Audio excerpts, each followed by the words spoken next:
Here I am again for my third day of the Veda Challenge. Today's challenge is to talk about something in the news. So I'm talking about the Mike Rice firing.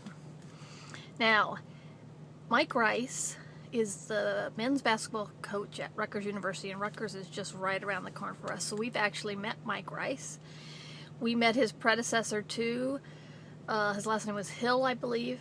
And when we met him, he was very personable to the kids. My kids went to a basketball camp.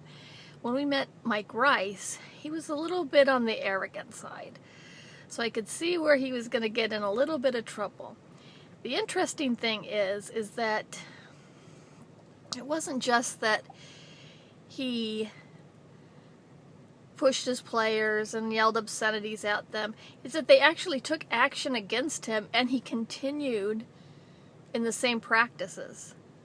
So I just don't understand where his head was there. He obviously didn't think it was wrong and continued doing anything, and finally when all the videos came out of what he was doing, I mean, the university had no choice to fire him.